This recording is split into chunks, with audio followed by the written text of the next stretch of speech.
Welcome back to Theology for the Unwanted. I'm Dan Tilson, your host, and I'm joined by my co-host, as always, John Byram. How you doing, man? Doing well. Thank you again for having me and not kicking me off the show yet. I appreciate it. Episode 13, the contract does say that you go for at least a few more, right? A few more. We have to renegotiate terms after this, but I think we're good for at least 17. Oh, man. How was your week? It was good. I went up to my sister's house this past weekend to celebrate my niece's birthday. She turned the big 1-8. Ooh. Which is terrifying to think. I feel like just the legally an adult. Don't know. I can't comprehend that at the moment. Because it just feels like the other day she came home from the hospital and I was holding her. You know, I'm a very proud uncle, and it's very weird that she can vote and smoke if she chooses, which hopefully she doesn't. I got to say, as long as I've known you, it's always been adorable hearing two kids call you Uncle Johnny. Yes, they do. I know you love Uncle it. Johnny. You get her anything fun for her birthday? I got her something that she's been talking about since she was like 13, and it's not your traditional gift. Is it appropriate to share on the air? It is. Okay. I mean, I believe so. Yeah, I think it's so we're playing a guessing game here. What was it? So she has always wanted to get a semicolon tattoo.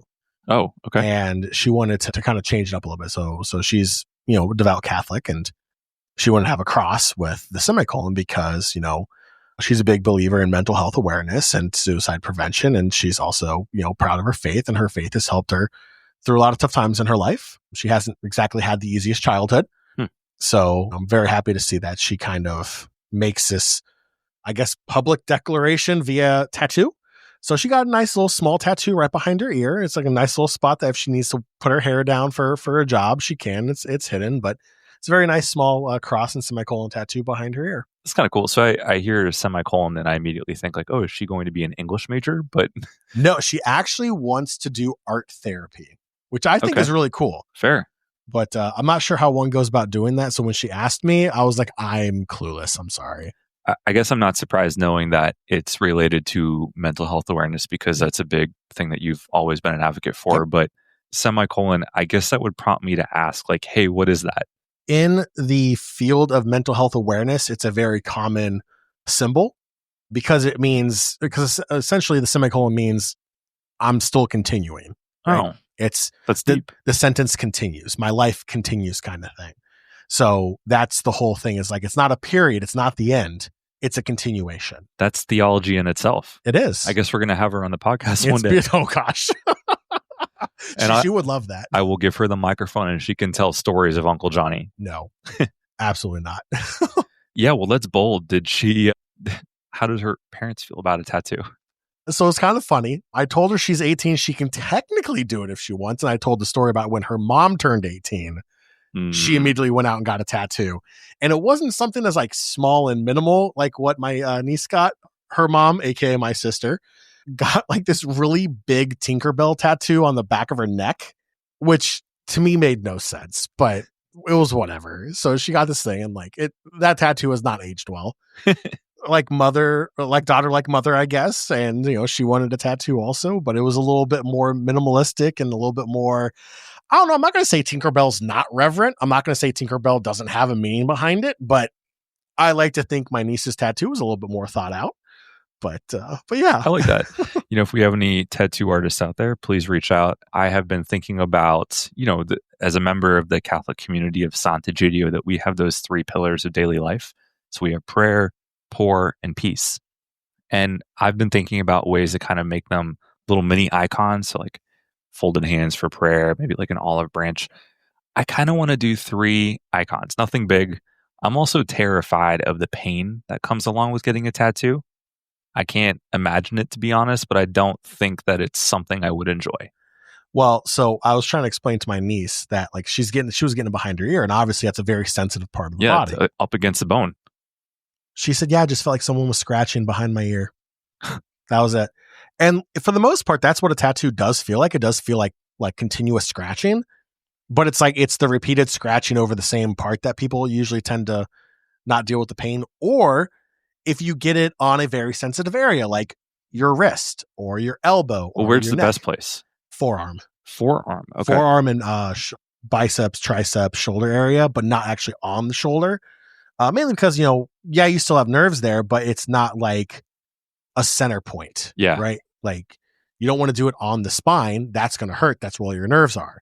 You don't want to do it on your wrist because all your nerves are literally like 3 millimeters deep at that point. Like it's all right there. And the skin's very thin. But yeah, so I mean, there's just certain places that tend to be a little bit more painful. The ribs is another one. I've heard that's not fun. I want to get a tattoo on my ribs, but I don't do needles very well. So I'm not a very risk-taking person, I guess you could say. No. Maybe in some areas of my personal life, I have taken great risk. But as you know, I'm afraid of certain pains. I'm afraid of expired food. Everyone should be afraid of expired food. And you know what my greatest fear is. I do, and I will not say it. I will not out you like that. Yeah, it relates to tummy aches. And I just have this incredible fear of it. So he literally shuts down. It's quite a scene. So at work this week, I noticed that most of the Cokes in the fridge expired in March. It is currently September of 2025. So March was like it's well past the window of, this is fine. And I know what you're thinking, chemicals don't expire. Well, listen, don't put expired, unstable chemicals into your body. Okay. Don't put chemicals into your body. How about that? I'm okay with that as long as they're certified by the FDA. Okay. We're not going down a Maha anything here at the moment. Okay. That's not what this show is. I bit my tongue. I saw it.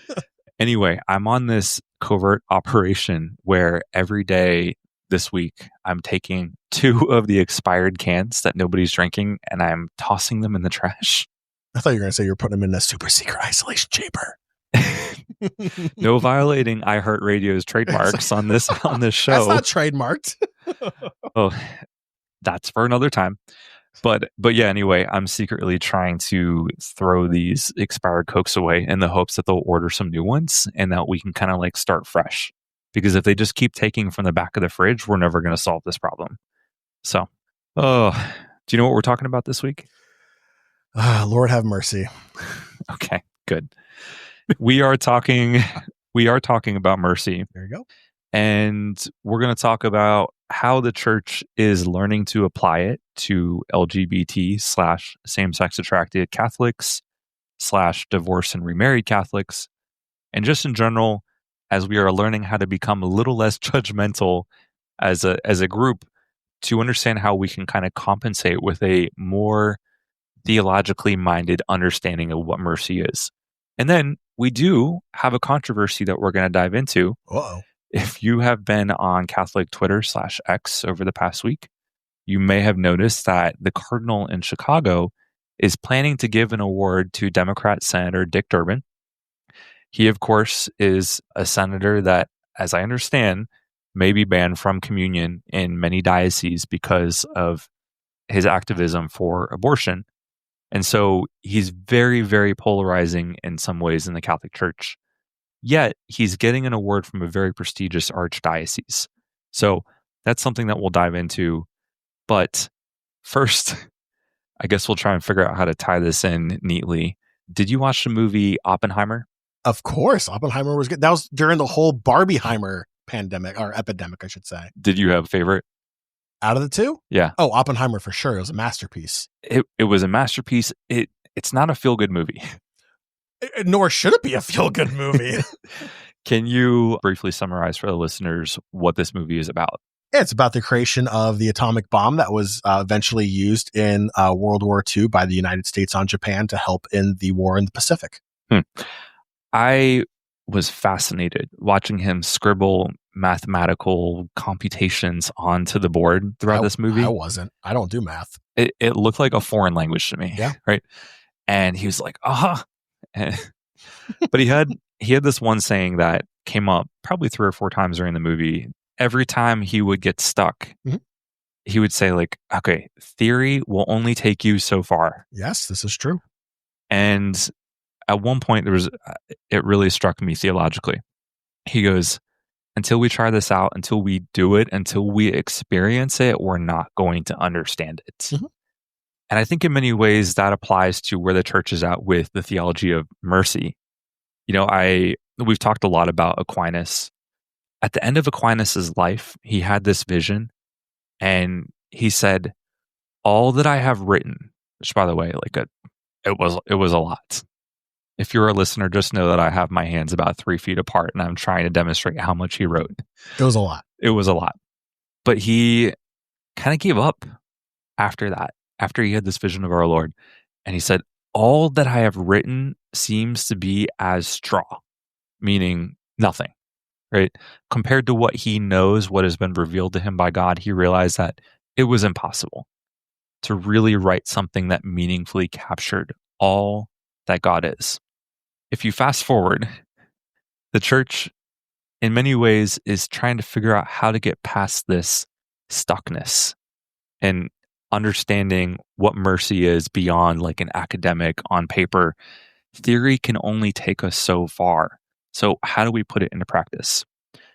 John Byram, how do you think that we are doing as a church when it comes to putting mercy into practice right now? I think it's something that we can do better with. That is for sure. I was at Mass yesterday, and not in my home diocese, for the record, just in case anyone's out there trying to triangulate and figure out where this Mass was. It was actually in Saskatoon. No. Okay, Google Maps that. But the priest was really, really bold. And I know it's something that's super attractive when your priest stands up there, especially if it's a younger priest, and he's like, ladies and gentlemen, stand strong in your Catholic faith because they are coming for us. Oh my. Was that at Mass or was that like a rally? A rally, or right before we're heading into war, like the general's trying to psych you up before you charge into battle kind of thing. Dude, that's precisely how it felt. Yeah. That's how it felt. And it made me wonder, are we at Mass because we need to feed ourselves? Like as this was happening, it wasn't a very long homily, but as it was happening, I started to look around and be like, how are people taking this?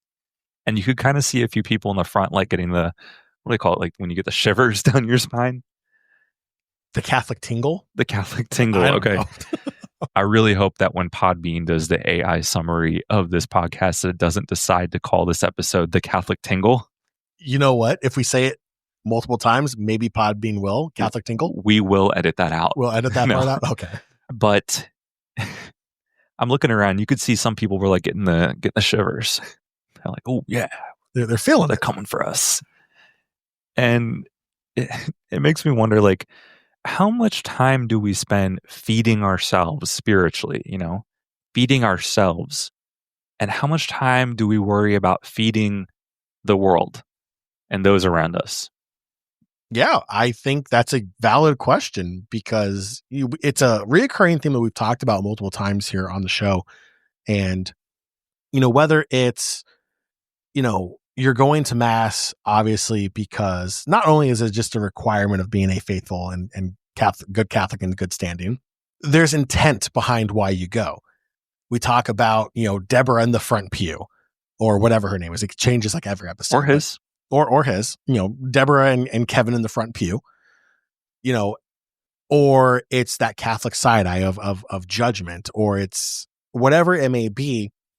Ideally, we should be at Mass for one reason and one reason only, which is God, our Lord and Savior Jesus, and his ministry and us trying to better our lives and carry out his mission here on earth. But we're human and we have a social aspect to everything we do. So there's always a secondary reason, right? There's always what we say, and then there's what's really behind it, which is like, I'm obviously here to worship our Lord and to prove Deborah I'm holier than she is by sitting closer to the priest during Mass, or to show that, I've bounced back strong from whatever issue I was publicly going through and asked people to pray for me for. Like and again, I'm not saying this is everyone, but this is kind of like just some of the stereotypes or common misperceptions or struggles people deal with is kind of suppressing that personal want to prove one's holiness, if you will, right? To have that alternative motive for going to Mass. So when it comes to mercy, how can we really be show mercy to other people if we're there for alternative reasons that are really internal? I'm really glad you said that, because sitting in the pews as a gay person / same-sex attracted person, really don't care what you call it, I nearly got up and left. And that would have been really dramatic.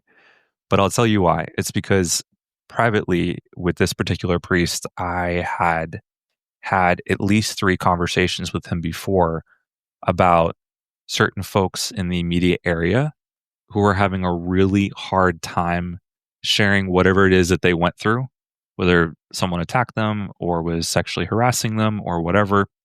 In a parish community, I told him some of my experiences as a child that, again, were not physical, but were of concerns. There were certainly boundary crossing. And the reaction was like, is anyone home?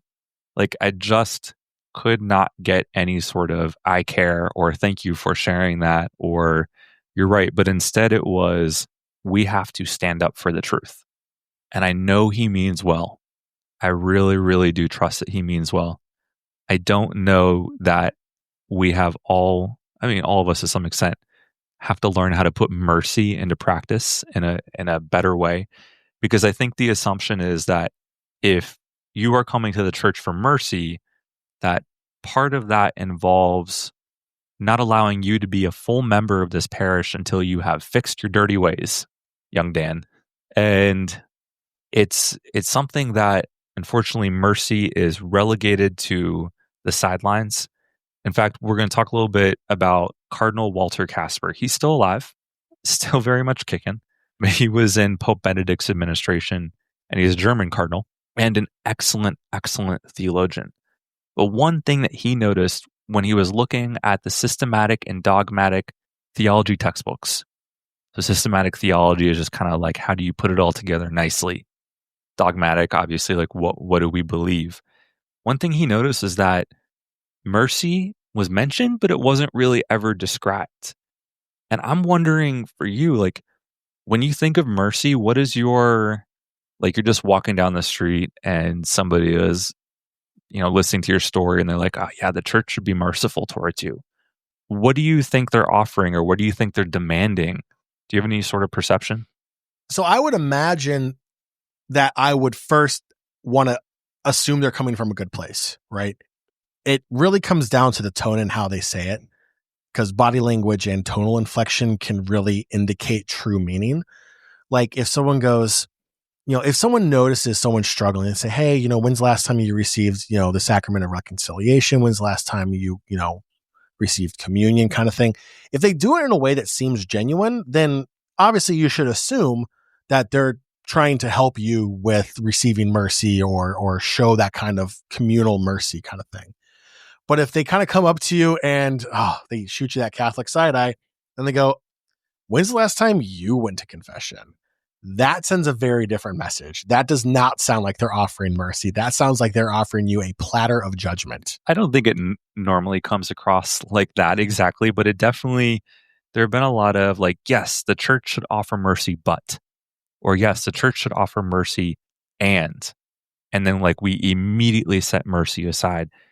And there's some traps that come along with the word mercy in everyday language. You and I were in Antwerp earlier this year. We were at our beautiful ceremony, a church-sanctioned ceremony, blessing me and Chris as a same-sex couple, and we were asking God to accompany us, to help integrate us into His life and His plan for us to the extent that we can carry that out and to be the best disciples that we can. And you remember the emotion, how that blessing ceremony. I was in tears. Yeah. I mean, I was bawling my eyes out. It was beautiful. When we walked out of that church, there were 26 of us there. When we walked out of that church, didn't it feel like everybody was like 10 years younger? 10 years.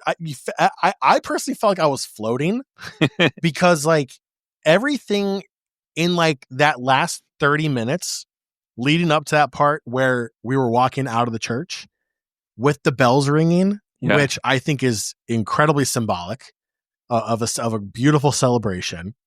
And then just the public declaration of the blessing that just occurred and the response from the public too on top of it. I don't know if I can ever find anything else that I've experienced so far in my life that can compare to the mercy of God that was shown in that moment. mercy demands that sort of welcome. Yes. That sort of celebration of being with someone. We will talk in a little bit about how to kind of apply that more concretely, right? Because a lot of people still think like, all right, fine, you'll sit down, you'll eat with me, you'll hang out. But at the end of the day, you want something from me, or you don't really want me until I've changed my life. Cardinal Casper says we need to understand that first and foremost, that the essence of God, who God is, even before God is justice and is just, we have to understand that according to Aquinas, God by his very self is mercy. And we have to understand that mercy demands a sort of proximity. It's like a closeness to man. I mean, you think about how God became man, came down here to be with us, and what that means. It's also a movement. Think of it like a physical movement or a movement within your soul that kind of stirs up and changes you. It's a very vulnerable opening up. You have to kind of open up yourself in order to offer mercy to someone else. Because and you and I talked about this earlier, how sometimes when we are serving others, it's not like, ooh, I'm the wealthy dude and I'm going to go hand things out to the poor. It changes us. It does. When you sit down with people and you understand what it is that they're experiencing and what obstacles they've overcome or have not overcome, it's crazy how you learn something about God through that. You had an example, right? Yeah, I was doing a charity event with a large organization in DC. We were doing a charity fundraiser for the Boys and Girls Club of the greater Washington, DC area. Great group. And I had a chance to interview the director for the greater Washington division of the Boys and Girls Club. And he mentioned in the interview, he said, not only is financial donations a great way to help keep our doors open, keep our lights on, keep these programs running for these underprivileged youth, but if you can't make a donation, you can donate your time. You can volunteer to come out and be a part of what we're doing to have an impact on these kids and the future of not just our community here in the DC area, but the next generation kind of thing, right? And he said, a lot of times our volunteers discover they get some kind of benefit personally from working with the kids. And he kind of glazed over it a little bit. Like he kind of mentioned it and moved on. And I was like, no, that's actually a really good point. We need to come back to that because it's very true. And it's not just volunteering with the Boys and Girls Club where you can get this. Dan, one of the things you and I both share is we both enjoy our time doing outreach, working with populations that are underserved and underprivileged, that are deserving of God's love and mercy. One of the things we constantly talk about is that it's always funny talking to first-time volunteers, right? Because they're like, "Oh yeah, I feel good about myself because I'm going to go out and help, this population." And like, yeah, you should. Like, you're taking time out of your day, you are volunteering your time in your life to help out. That's great. But then they always come up to you afterwards and they go, "Wow, I learned so much more from them during this experience that helps me better understand how to overcome either things in my life, or how can someone who's going through so much still have such devout faith?" And it really makes you think internally about like your own life, your own struggles, your own challenges you have in your life and in your walk with God. And it can inspire you.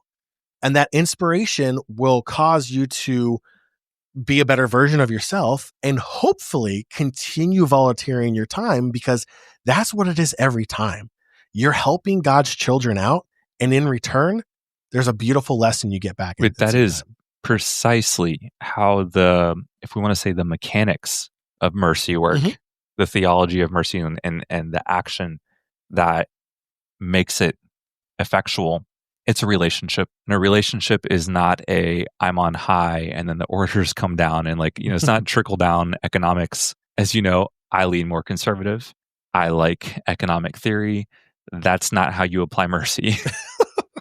It's a relationship. And it's so funny because one of the churches that our homeless ministry gets supplies from, we are super grateful to this parish because we couldn't do it without them.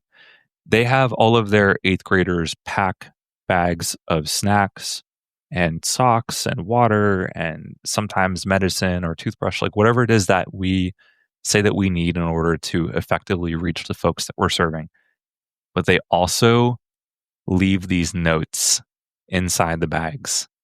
And I don't know if you remember when we were in college, we did Roses for Dignity. Do you remember that experiment that we did? I don't remember that. And so that's probably one of those ministries I steered away from. Well, it was our college Knights of Columbus chapter, and all of the men of the Knights of Columbus were giving out roses, free roses on Valentine's Day to the ladies, and they had notes attached to them.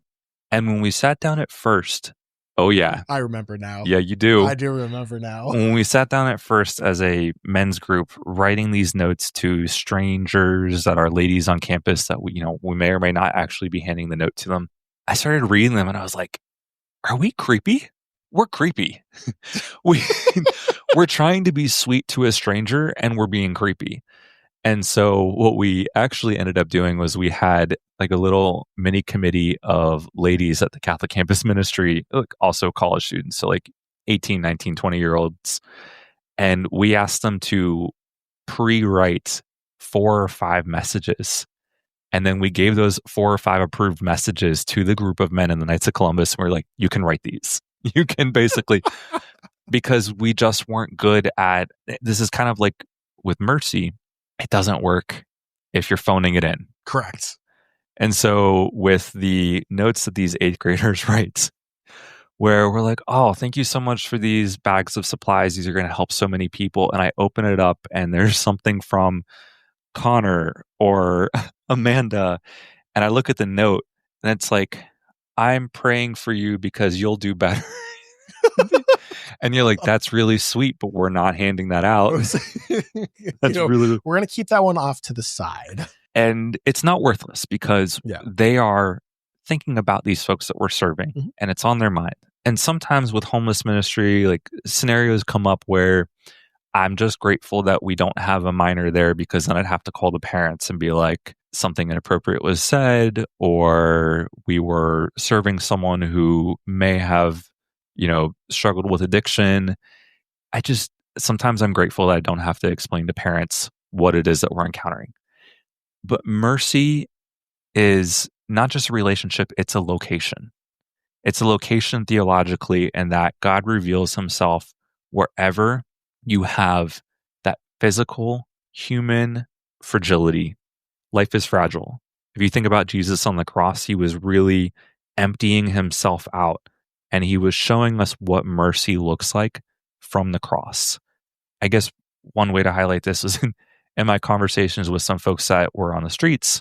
One lady that I had been visiting for many, many years to her tent, she was clearly just really down. And we were having a snack with her, hanging out, laughing about life. She knows me well. She has my phone number, so it's not like we're strangers. It's not like I'm writing a note or phoning it in. And I said to her, because I'm always listening for the wisdom that she has. And it's very rare that I feel like I have some knowledge that applies to the streets that can be helpful to her back. But she was just talking about how the past 5 years have been really, really rough. And I was like, the thing about being Christian is that you are never doomed to your past. And that's the whole thing about the cross and the resurrection. Just because you had a bad 5 years doesn't mean you're doomed to have a terrible future going forward. And there's something about, I know you and I know what motivates you that I really do sincerely and genuinely believe in you. I don't necessarily think that any of the folks that I'm going to serve, that I am serving, are going to become millionaires. I don't think I'm going to become a millionaire. But I do know that every single person that I meet with, they have the capability within them to, level up, right? And there's something that being with people and showing mercy by showing your own wounds and listening for the wisdom that they have, it allows you to believe the same way that Jesus believes in us. Mercy is supposed to be an eye-opener. It's an eye-opener to a broken reality in the world. I mean, turn on CNN or Fox or whatever it is that you watch. It's broken. Sky News, BBC. I've tuned the news media out. For our European listeners, in a world where the news is awful. Oh, that's my world. Yeah, I feel like that's everyone's world at the moment. By the way, I was at a congressional hearing this week, as you know, John. But for our listeners, I work in politics, and between that and a theology podcast, I have a lot of no-nos at Thanksgiving. There are a lot of no-nos at Thanksgiving. You are correct. Yeah. So sitting down in the front row of a hearing because one of my colleagues was testifying, and in walks an entire class of high school seniors from Bishop Ireton. Oh, wow. Yeah. So okay. I mean, it makes sense, right? Like if anyone could send an entire class of seniors, it's going to be a local high school. Absolutely. But I was excited because I went to Queen of Apostles Middle School in Alexandria, and basically all of my classmates ended up going there. So I was excited. But the kid sitting next to me, he reminded me a lot of myself because at that age, because he's like, ooh, what's going on? And like the senators start walking in and he doesn't recognize any of them. And I can tell he's taking photos because he wants to Google who they are later. And I'm preparing to take notes because my colleague is testifying. And he just very audibly, very loudly goes, "Where are we?" And I said, "You are in the United States Senate Judiciary Committee hearing room." And I was trying to not be annoyed, but also like, all right, this is the enthusiasm that we need from the future generation, because if they're watching the news, not too many people still want to be here. This is very true. And so he immediately pulls out his phone and starts seeing if it's on TV. And it was. And he goes, "Are we going to be on TV?" And I looked at him and I looked. Only C-SPAN. I looked at him and I looked at the camera right in front of us and I just said, "Yeah." Like, because I'm now reconciling in my mind that I'm trying to, we always say we have like this half smile, right? You don't want to have a RBS, a resting whatever face, but I don't know if we can say that word. I don't see why not. We're not regulated by any government entity on here. But That's fair. That's fair. But RBS, you know what I'm talking about. Yes. We look angry all the time. It's implied. So I'm doing my half smile and trying to just keep that. And I'm realizing that there's a child next to me who's like, "Ooh, what's going on?" How hard was it to keep that half smile? I was so relieved when the teacher said, "Okay, class, it's time to leave." Dan's inner child wanted to be like to turn around and tell the kid to be quiet. But you know what? He's going to be the one that ends up running. It's not the students that were sitting there taking notes because they need a good grade. It's the kid that was like, "Well, I got famous from this." So, philosopher Friedrich Nietzsche. Heard of him? Name sounds familiar. Nietzsche. I don't know. When I was younger, I'm sure I had 10 different pronunciations for that. But Nietzsche, you know, he does not have a good reputation in the Catholic community. He was kind of the one that in the 19th century, this just crossed my mind. He was having his kind of like big moment in philosophy at the same time. In our last episode, we talked about how the church was shifting the way that it judges right from wrong, and how it was kind of like locking it down and making it more disciplined and just focused on the action without having to look at the totality of the circumstances. He was having his moment more or less the same time. Obviously, he has a terrible reputation in the Catholic community because he was super opposed to absolute morality. And do we, John, believe in absolute morality? We do. We sure do, because we are still Catholic. And because it's true. Yes. But, you know, I can't help but think that his ideas still crept into the English-speaking world, and then in some ways crept into English-speaking Catholicism, especially here in the U.S. Do you ever remember in college when we were doing like Exodus 90? I never participated in it, but I remember everyone else doing it. Tell the listeners what Exodus 90 is from your observation as an outsider, because my best friend and I did this. We did this with a small group. In some ways, we actually thought it was really good. In other ways, we were like, let's never do that again. Well, so there's Dan's public declaration that I'm not his best friend. No, it's fine because I didn't. I'm joking.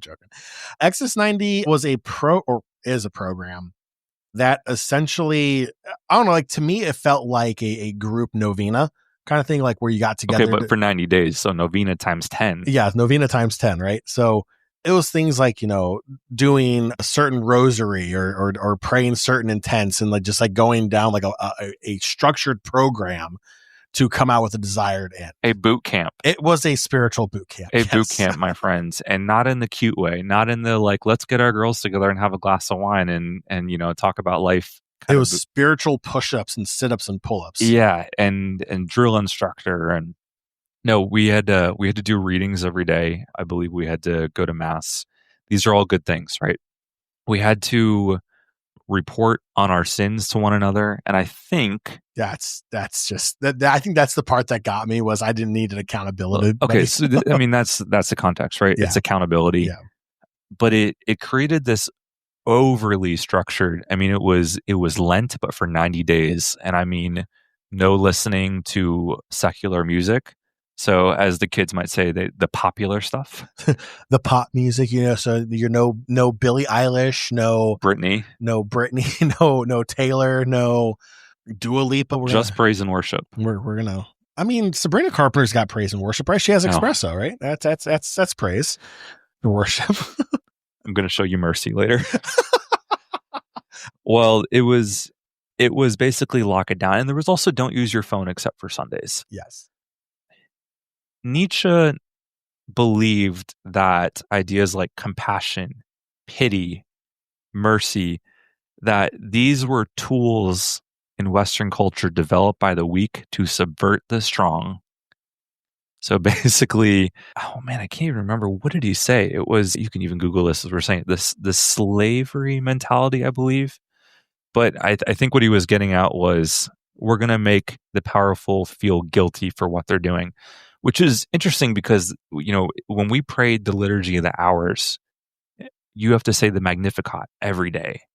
And that in itself is like, I'm going to take the proud and scatter them. And not like plant seeds everywhere. It's like, I am destroying them. And that is what we are praying every day. Yes. It's a critique of morality. He criticized what he called slave morality, in which he believed a system of values created by the weak and powerless to suppress the strong. Ladies and gentlemen, if you ever do a podcast, make sure that you have a friend who has access to the Google or the Chat GPTs. That's fair. No, I Googled that one. It's fine. So I really think that his ideas started to creep a little bit into English-speaking Catholicism. Tell me if this sounds familiar. We have to extol the virtues of heroism, of self-mastery. Self-mastery. Mastering oneself? Okay, pun intended, right? No, the whole point being that he really wanted folks to kind of have full control over themselves. That's his objection to absolute morality. It's like you are kind of your own. God is dead, right? He calls it will to power. Will to power, exactly right. And we see some of that creeping into English-speaking Catholicism, where we start to see mercy as a sign of weakness. Does that sound familiar at all? Yeah, I mean, there's the idea that anyone showing vulnerability is showing weakness, right? Showing compassion is not for the strong. It's compassion. It's essentially opening yourself up to be vulnerable or attacked, right? You're letting your guard down because you're caring. You're looking out for someone else other than yourself. Something that I hear more and more in DC when people are talking about who future candidates will be, I'm not talking about president, but like Congress, state and local, you'll hear people say, no, shy away from them because they're religious. And there's this idea that religious people are weak or they're pushovers, which is not necessarily the case at all. But you do have this perception that if they spend too much of their day talking about virtue, that they're not going to make the tough decisions that they have to make to be leaders. So we kind of have that paradox and tension there.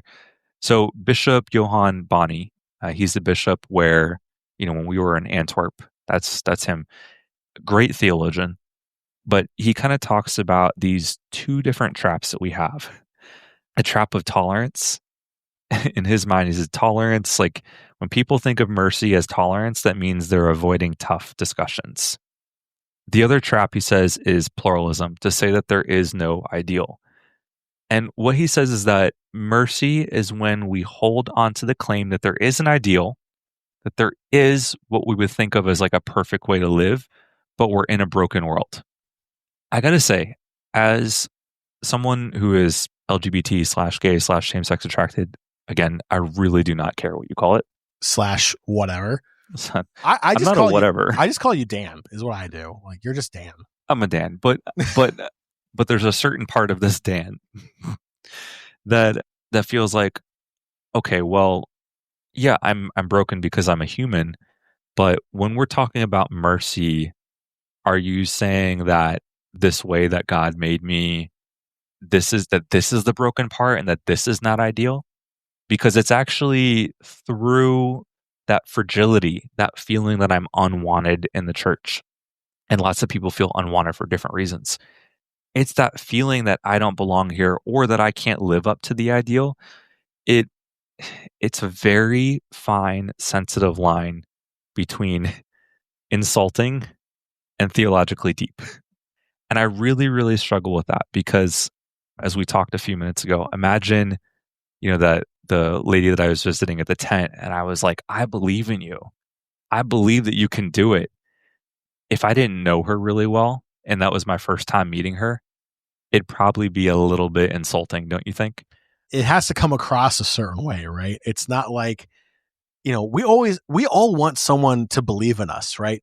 Even when we're down and we feel like we're, an outcast or we're not a part of the larger community, it never hurts to be reminded that there's people that believe in us, that see us, right? That we are not just on the outskirts. We're not just in the rafters or off to the side or across the street. Like we're a part of what's going on. So it's always nice, and it can do a lot for one's self-esteem to have someone say, hey, I believe in you. Like, I see you. I see what you're going through, and I believe in you. That's always good. But again, if it comes across as, you know what?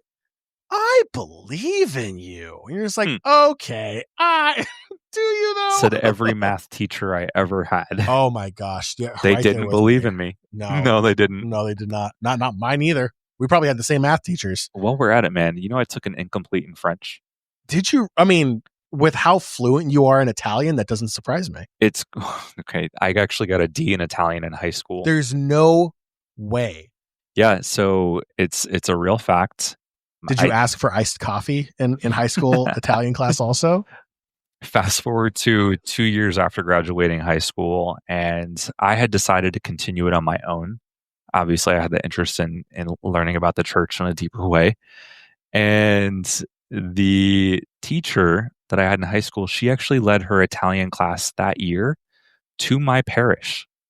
To take them to the Italian Mass. And you know what? She saw me as an usher at the Italian Mass. Oh my. And it was so funny because she walked around. She hated me, dude. She hated me. And she walked around telling everyone that would slow down just long enough in the parish, I taught him. I was his teacher. She gave me a D in this class. But in my mercy, I didn't say that. In your head, you did. I know. No, here's where mercy becomes a two-way street for me, because I sit down with people all the time, and I mean all the time, that think that LGBT Catholics are just trash. They're here to colonize us. They're here to overpower us. They're here to shove their rights down our throats. It's the gay agenda, right? I mean, that's actually a funny one. I really enjoy when people call me the gay agenda, because to me, that just means iced coffee. And if you're part of the club, you know what I mean. But I just want to be me, exactly precisely as God made me. And here's where I think the divergence in the church comes down to. We have that two visions of what holiness is. You have one vision, which is very popular in English-speaking Catholicism, and largely more popular over the past 2 centuries worldwide, that holiness is that perfection from following God's rules, from being a good, upstanding member of the church. Charles Taylor, other theologians have called it the honor society, where we judge Catholics based off of how compliant you are with the rules. The church, going deeper into the theology of mercy and the essence of who God is, we're switching over to the dignity society. And we have a little bit of a head start here in the US because the Catholic Church is such a strong proponent of the right to life. The thing is, John Byram, if you lived 2,000 years ago, would you say that Jesus Christ was more of a set of rules? Or would you say that he was more of an encounter? Probably more of an encounter. In fact, I don't think there was nothing written. Yeah. So, other than listening to his homilies and his sermons, which largely took on this theme of opening up the church, there were no written rules in that immediate moment in terms of like, what is the Christian canon, right? Jesus Christ was an encounter. We can't lose that. And we have to have this understanding going forward that mercy is not just an encounter, a relationship, a location wherever there's human moral or physical fragility, that mercy is a way of learning more about the cross and the resurrection. And that means when you're sitting down, if you're a priest and you're sitting down, you're listening to confessions, that even as you are trying to identify sin and what caused sin and what's imperfect or what needs to be worked on in someone's life, that you're still listening. Just like when I'm meeting with the people that we serve who are homeless, I have learned so many things about life, so many things about conflict, about relationships, about baking cheesecake, as we talked about before. I've learned a lot of really cool things that I wouldn't have learned if I were just hanging out with my own friend group from college. And so even when you are in the mindset that you are going to impart mercy, and mercy is your gift to give, it's a two-way street. It's a relationship. You're listening, you're picking up on something new. And that is what really helps you understand, I guess, as Oppenheimer said, I don't know if it was in real life or if it was just the movie, theory will only take you so far. Dan, I have great news. Tell me. I can confirm that is a quote that is attributed to Mr. J. Robert Oppenheimer. Heck yeah. It's theory will only take you so far. It seems to be what Aquinas thought when he realized that all that he had written was straw. It's clearly what Oppenheimer thought when he realized that learning how to split an atom could only go so far just on your chalkboard. Learning mercy means getting out there and doing it. And the real school is not in your seminary. It's not in your catechism class. It's not in a textbook. It's in life. Yeah. It's in life. Now, here's my hope is that the more that the church seeks to impart mercy on people who are divorced and remarried, the more the church will learn about the pain that they're experiencing and understanding how theology applies to that. The more that the church meets with parents who have broken the rules and have gone through IVF, not that we ever judge a child that is born from IVF because they're born from the result of love of parents, right? Yeah. The more that we allow ourselves to step outside of that ironclad rule that we don't do IVF because we don't have test tube babies, that the church is going to learn, oh my gosh, these parents were going through something awful that I never bothered to learn about because they never talked to me about it. And they kept this silent. They kept this pain silent. Same thing with LGBT couples. And of course, there's lots of celibate or LGBT individuals who are single, not seeking a relationship. Look, that's really something that you have to discern on your own.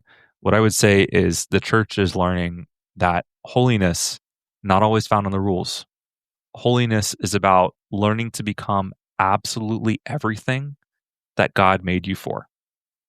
And in imparting mercy, we have to learn how to set down the judgment and the snarky comments or the superior attitude. And we have to learn about the pain that individuals are feeling. And then not only try and help them direct that in a way that is going to advance their relationship with Christ, but for ourselves too.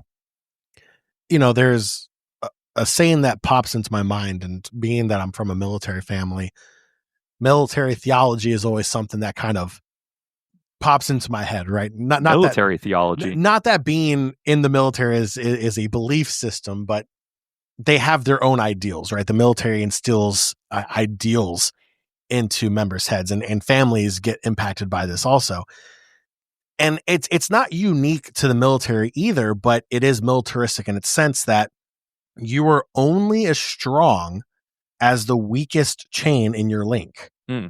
Right? So we as a church community are only as strong as those who are feeling that they can't be a part of our community, right? How can we truly uplift our community? How can we truly be a beacon of light in this world, be God's light in this world, if we're casting shadows on our own members, right? How, because that sends a message that there's no unity there, right? And trust me, it's something that is very visible from the outside. Having been a Protestant, having been on the other side, if you will, and taking a look at the Catholic Church from an outsider's perspective, going based upon what I saw from my Catholic friends and their families, is there is a clear break in the link, if you will, or a weakening in the link,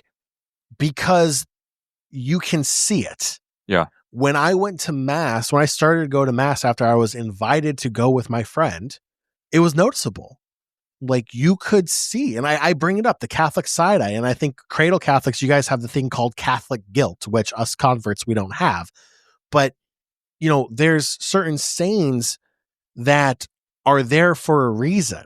We can either use those as a way to come together stronger, or continue to divide the congregation, to continue to divide the people that are trying to know, learn, and love God. We constantly say the church is a hospital for the sinner. Pope Francis, by the way, was influenced by Cardinal Casper in saying that.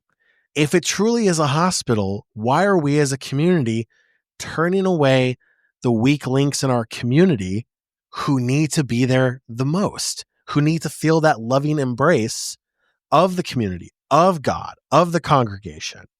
That's what I see part of this mission is to explain that God's mercy is not for a select few.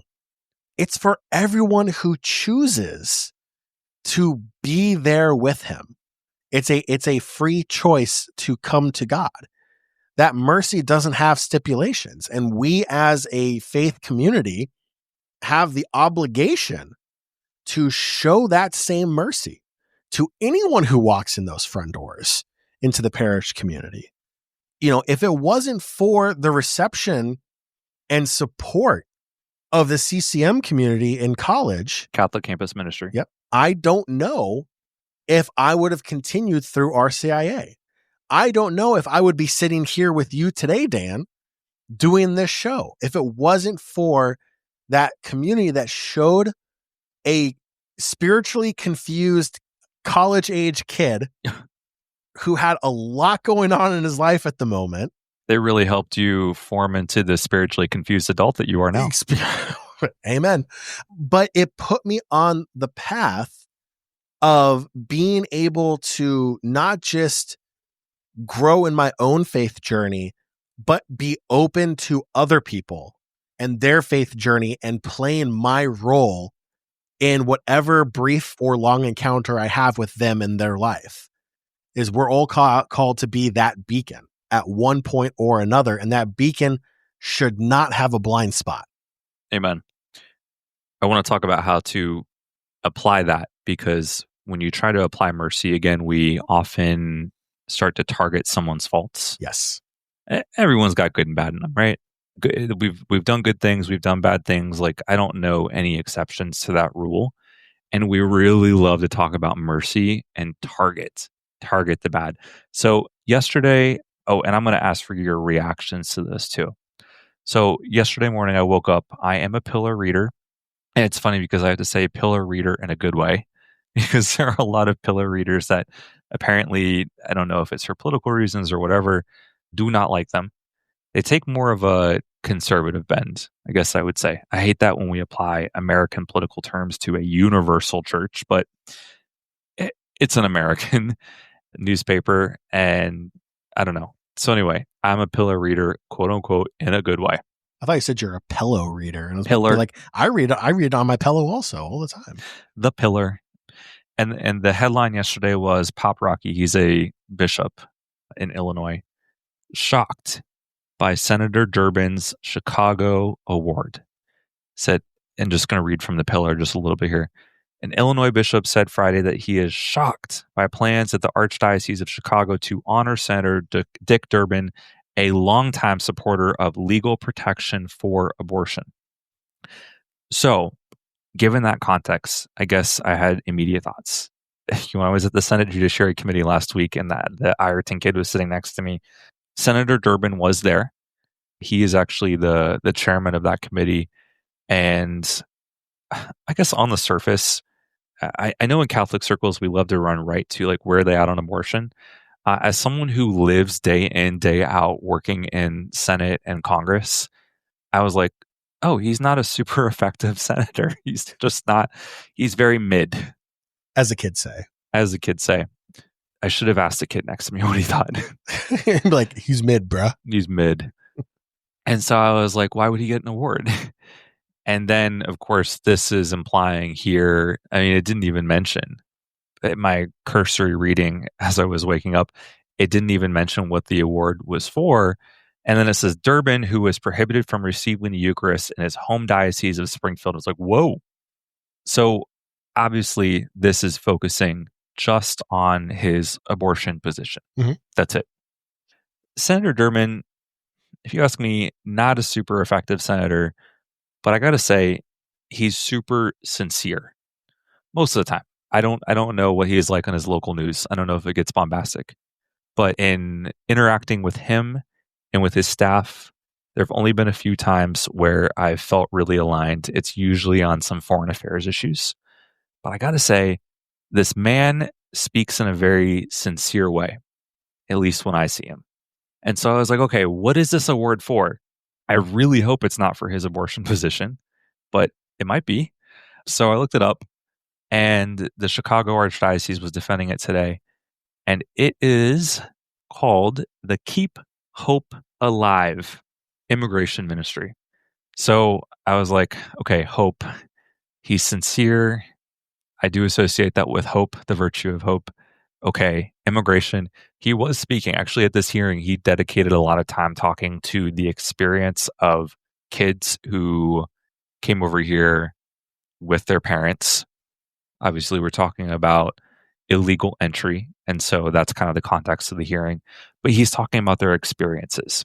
And it's incredible because maybe this actually goes back to the idea that religiously inclined politicians are not super good. But he was talking about vulnerability, about being close to their suffering, about his perspective being an eye opener to a broken reality in the world. And I'm like, man, this guy does rhyme a lot with Walter Casper and Mercy.